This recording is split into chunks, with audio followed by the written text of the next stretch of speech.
नमस्कार साथियों, स्वागत है आपका अपने चैनल फिगरिंग आउट फाइनेंस में। आज हम स्टार्ट करने वाले हैं RRB interview previous year question based important question and answer series. ये पार्ट 1 है इस सीरीज का। ये वीडियो स्पेशली उन कैंडिडेट्स के लिए है जो आरआरबी इंटरव्यू की प्रिपरेशन कर रहे हैं। इस वीडियो को देखने के बाद आपको मिलेगी क्लैरिटी, कॉन्फिडेंस और एक फोकस्ड इंटरव्यू प्रिपरेशन जो आपको बाकी कैंडिडेट से क्लियरली अलग करेगी। अब मैं आपको बताता हूँ कि आपको इस सीरीज़ को कैसे देखना है ताकि आपको मैक्सिमम बेनिफिट मिले। मैं हर क्वेश्चन स्क्रीन पर शो करूँगा। उस टाइम पर आप वीडियो को पॉज कीजिए और ट्राई कीजिए कि आप खुद आंसर दें। उसके बाद ही मेरा कॉम्प्रिहेंसिव इंटरव्यू स्टाइल आंसर सुनिए। मेरा आंसर डिटेल में होता है। आप चाहें तो उसको शॉर्ट करके अपने बोलने के स्टाइल के हिसाब से यूज़ कर सकते हो। और एक इम्पॉर्टेंट बात, अगर आप इंटरव्यू में कॉन्फिडेंटली बोलना चाहते हो तो इस वीडियो को 2 से 3 बार ज़रूर सुनिएगा। आपको पता चलेगा कैसे पैनल के सामने कामली और इफ़ेक्टिवली बोलते हैं।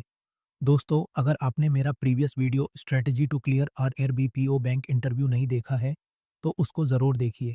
उस वीडियो में मैंने डिटेल में बताया था इंटरव्यूअर माइंडसेट, पैनल एक्सपेक्टेशंस और कॉमन मिस्टेक्स जो कैंडिडेट्स सिलेक्शन के टाइम कर देते हैं। ये वीडियो आपको क्लियर करेगा कि पैनल एक्चुअली क्या इवैल्यूएट करता है और इंटरव्यू के अंदर कैसे अपने आप को ऑफिसर की तरह प्रेजेंट करना है। मैं स्ट्रांगली रेकमेंड करता हूं कि आप आरआरबीपीओ इंटरव्यू स्ट्रेटेजी वीडियो ज़रूर देखें ताकि आपको पूरा इंटरव्यू का फ्लो और कॉन्फिडेंस डेवलप हो। उसका वीडियो का लिंक डिस्क्रिप्शन बॉक्स में दिया गया है, आप वहां से इजीली चेक कर सकते हैं।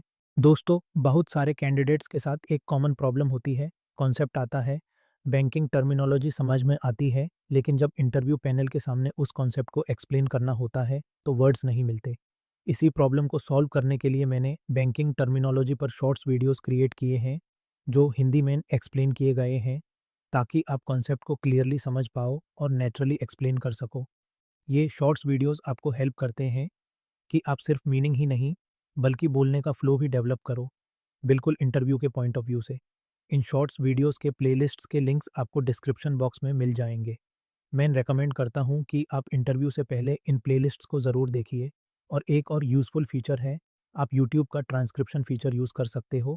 इससे आप इस वीडियो के क्वेश्चंस और आंसर्स को हिंदी में रीड भी कर पाओगे जो अंडरस्टैंडिंग को और स्ट्रॉन्ग बना देता है। याद रखिए दोस्तों, इंटरव्यू में सिर्फ कॉन्सेप्ट आना काफ़ी नहीं होता, उसको क्लियरली एक्सप्लेन कर पाना ही आपको सिलेक्शन के करीब ले जाता है। तो चलिए शुरू करते हैं वीडियो। आज का पहला क्वेश्चन है, Why does India need regional rural banks when commercial banks already exist? And what was the main reason behind establishing RRBs in the first place?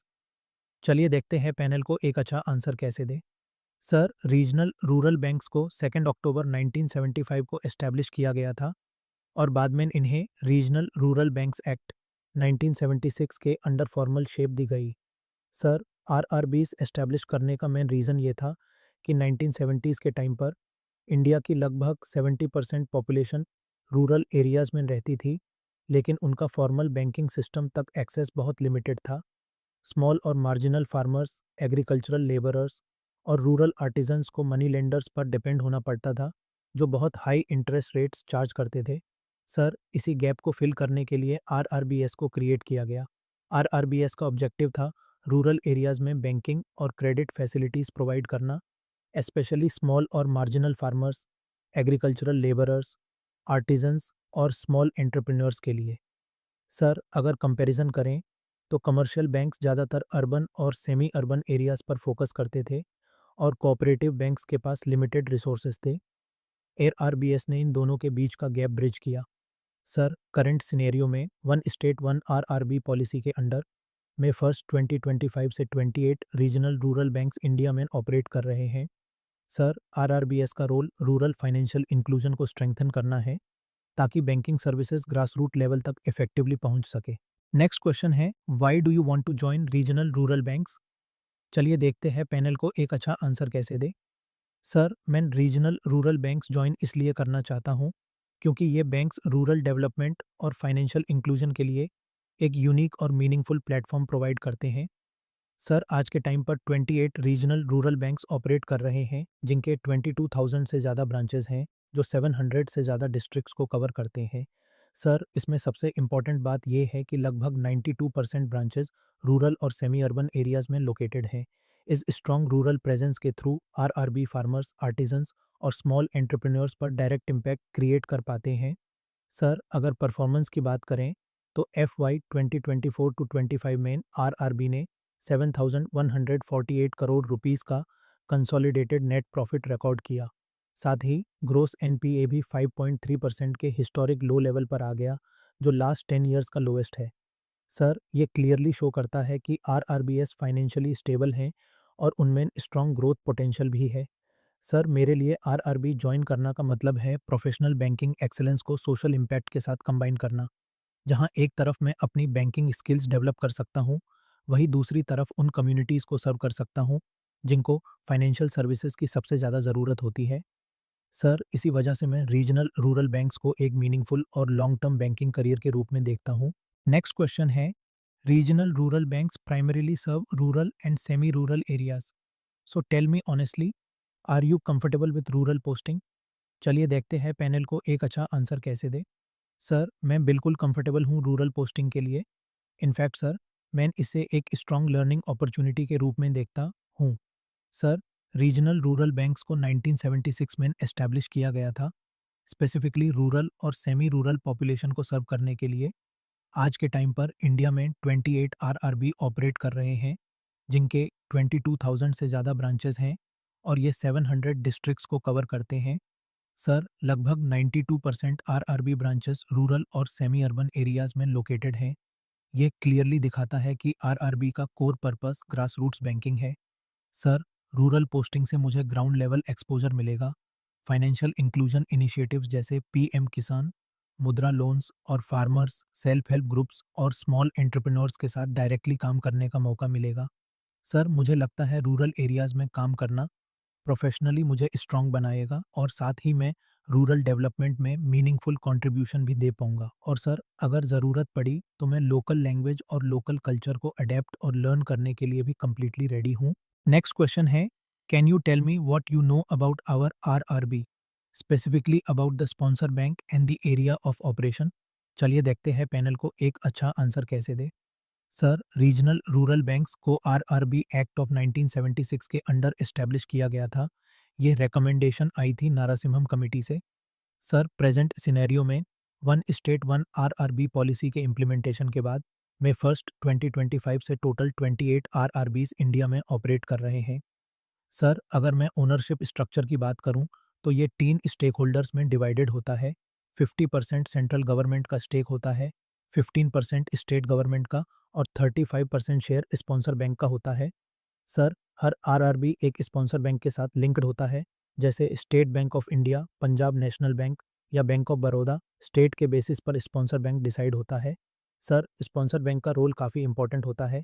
वो आरआरबी को कैपिटल सपोर्ट, टेक्नोलॉजी सपोर्ट और managerial guidance provide करता है ताकि RRB smoothly और efficiently function कर सके। And sir, आरआरबीएस को रेगुलेट करता है रिजर्व बैंक ऑफ इंडिया और उनकी सुपरविजन होती है National Bank for Agriculture and Rural Development के through. Sir, area of operation limited होता है। हर आरआरबी एक स्टेट के अंदर वन या मल्टीपल डिस्ट्रिक्ट्स में ऑपरेट करता है और फोकस होता है स्मॉल फार्मर्स, आर्टिजन्स और रूरल एंटरप्रेन्योर्स को फाइनेंशियल सर्विसेज देने पर।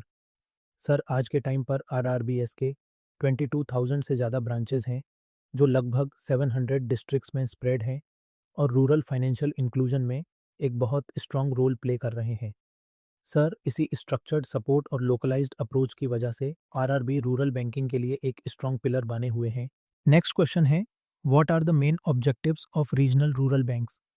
चलिए देखते हैं पैनल को एक अच्छा आंसर कैसे दे। सर, रीजनल रूरल बैंक्स को 1975 में एस्टैब्लिश किया गया था और इनको गवर्न करता है regional rural banks act 1976।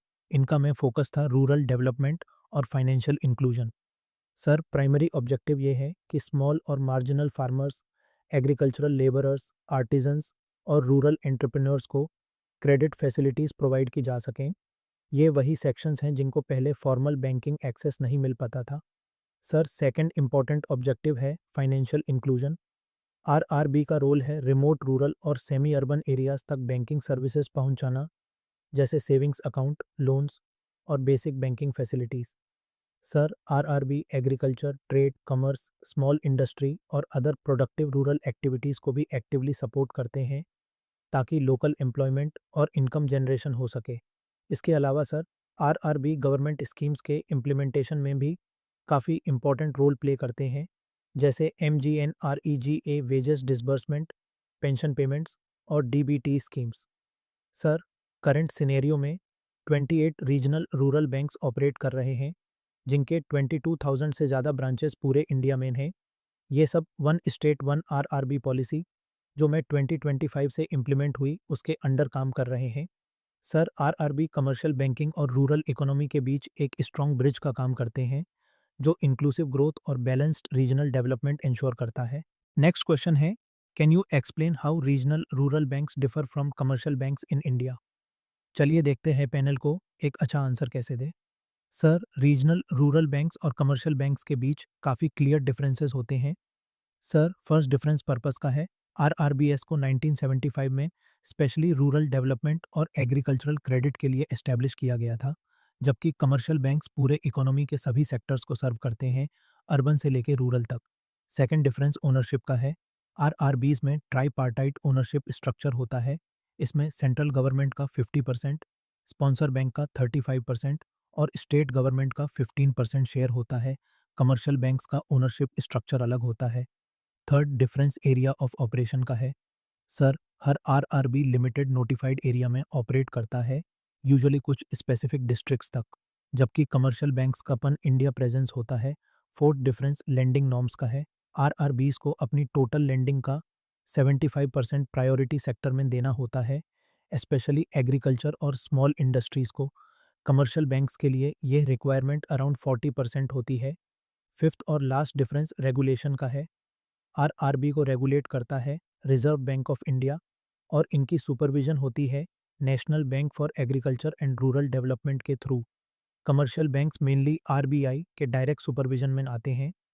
Sir, overall RRB का focus financial inclusion, simple procedures और लोअर चार्जेस के थ्रू रूरल पॉपुलेशन को बैंकिंग सिस्टम से जोड़ना होता है, जबकि कमर्शियल बैंक्स का रोल ब्रॉडर इकोनॉमिक एक्टिविटीज़ को सपोर्ट करना होता है।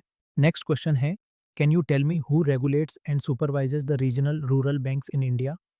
चलिए देखते हैं पैनल को एक अच्छा आंसर कैसे दे। सर, रीजनल रूरल बैंक्स को मल्टीपल अथॉरिटीज़ मिलकर रेगुलेट और सुपरवाइज करती हैं। सर, प्राइमरी रेगुलेटर होता है reserve bank of India. RBI RRB के बैंकिंग ऑपरेशंस, प्रूडेंशियल नॉर्म्स और ओवरऑल सुपरविजन को हैंडल करता है।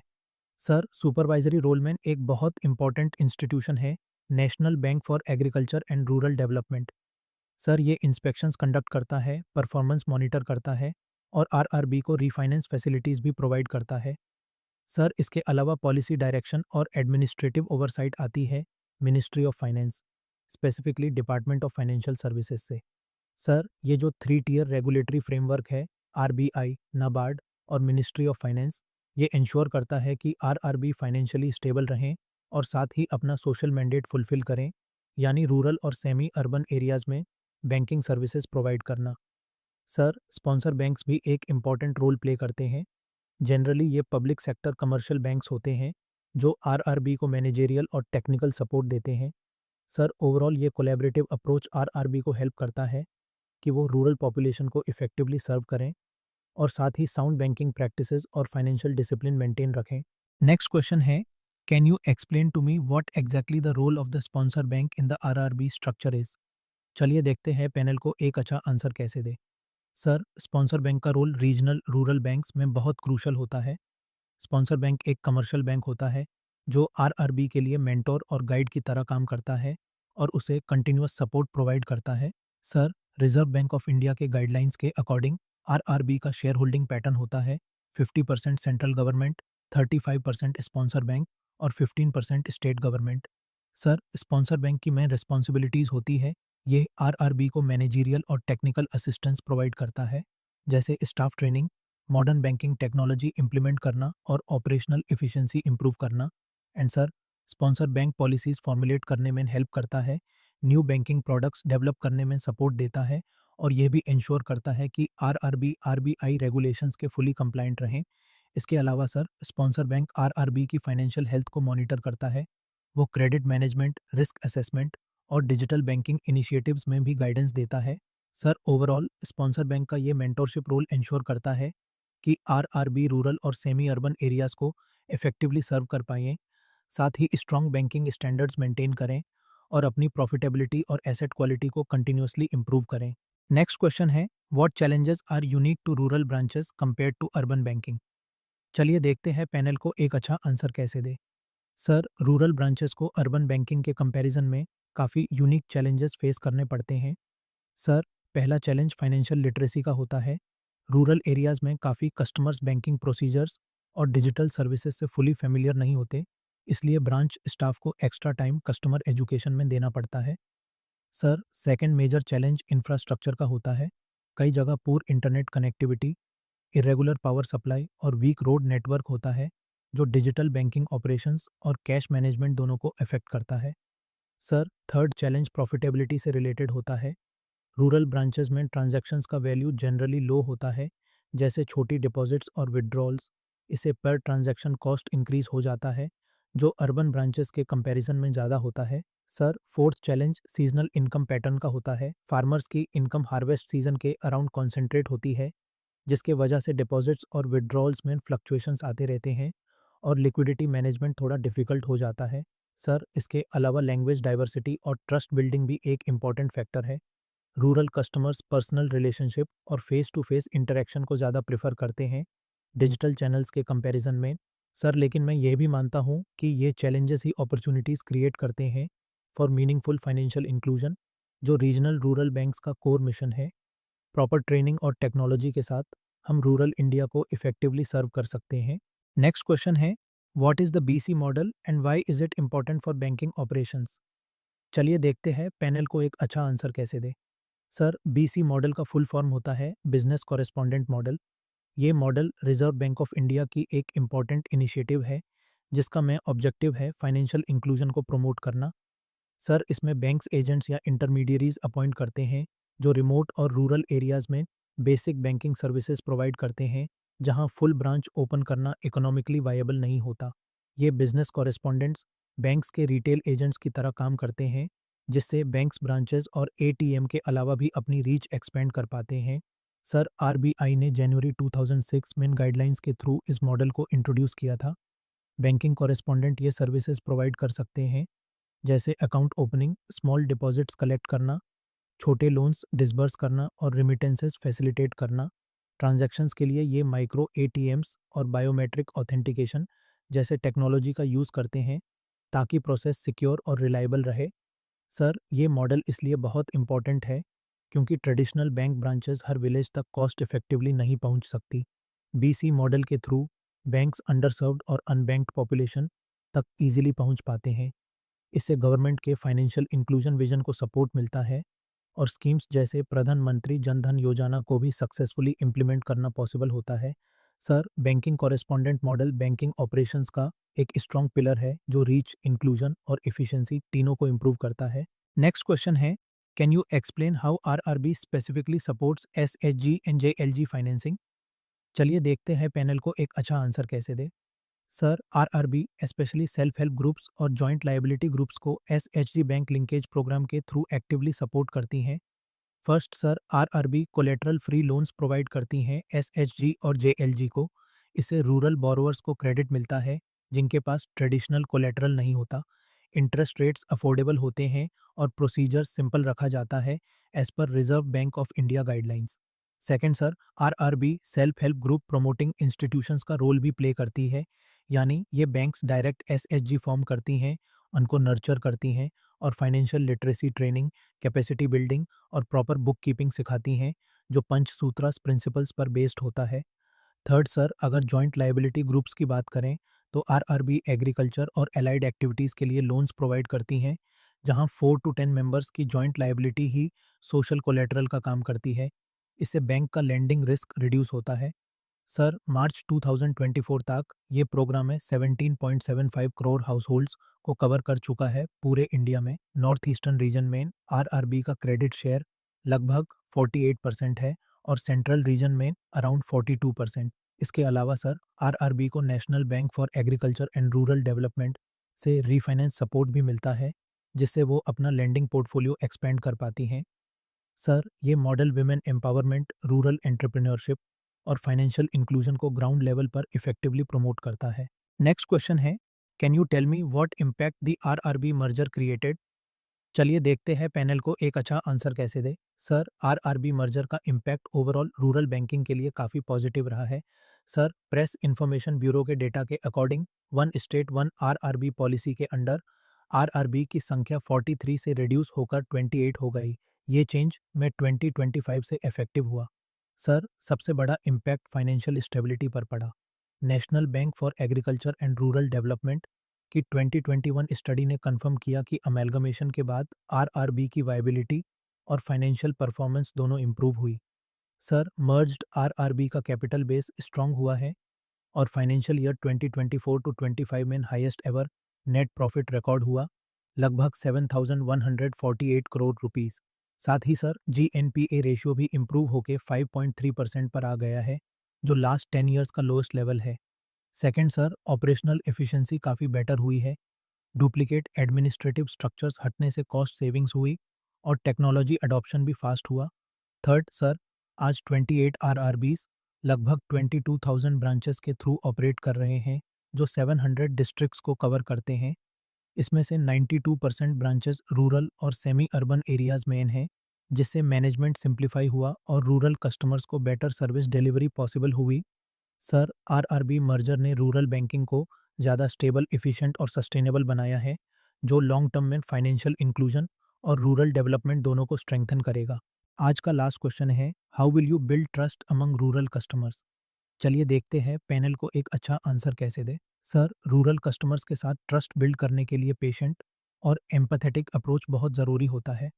फर्स्ट, मैं लोकल लैंग्वेज में कम्युनिकेट करूंगा ताकि कस्टमर्स कंफर्टेबल फील करें और बैंकिंग सर्विसेज को सिंपल टर्म्स में समझ पाएं बिना किसी कॉम्प्लेक्स जार्गन के। सेकंड सर, मैं रेगुलर विलेज विजिट्स करूंगा और फाइनेंशियल लिटरेसी कैंप्स ऑर्गेनाइज करूंगा। इससे लोगों को बैंकिंग बेनिफिट्स और गवर्नमेंट स्कीम्स के बारे में अवेयरनेस मिलेगी और पर्सनल इंटरेक्शन से स्ट्रॉन्ग रिलेशनशिप्स डेवलप होते हैं। थर्ड सर, ट्रांसपेरेंसी बहुत इंपॉर्टेंट है। मैं इंटरेस्ट रेट्स, चार्जेस और लोन टर्म्स क्लियरली एक्सप्लेन करूंगा ताकि कस्टमर्स को कभी भी मिसलीडिंग फीलिंग ना आए। साथ ही क्विक ग्रीवेंस रेजोल्यूशन से उनका कॉन्फिडेंस और स्ट्रांग होगा।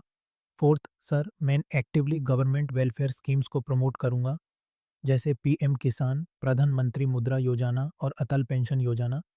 इससे रूरल कस्टमर्स को डायरेक्ट बेनिफिट्स एक्सेस करने में हेल्प मिलेगी through our bank. Finally sir, consistent honest service और उनके नीड्स के टाइम अवेलेबिलिटी से धीरे धीरे लॉन्ग टर्म ट्रस्ट बिल्ड होता है। इसी अप्रोच से बैंकिंग रूरल कम्युनिटीज़ के लिए एक पॉजिटिव एक्सपीरियंस बन जाता है। दोस्तों, आज की वीडियो में इतना ही। इस सीरीज़ का पार्ट 2 भी बहुत जल्दी आने वाला है। उसके अपडेट के लिए आप टेलीग्राम चैनल ज्वाइन कर सकते हैं। टेलीग्राम का लिंक आपको डिस्क्रिप्शन बॉक्स में मिल जाएगा। और अगर आपकी कोई क्वेरी, सजेशन या फिर कोई स्पेसिफिक इंटरव्यू क्वेश्चन हो जो आप चाहते हो मैं अपकमिंग वीडियोज़ में कवर करूँ, तो आप इंस्टाग्राम पर मैसेज भेज सकते हैं। इंस्टाग्राम का लिंक भी डिस्क्रिप्शन में दिया हुआ है। Thanks for watching. All the best for your interview.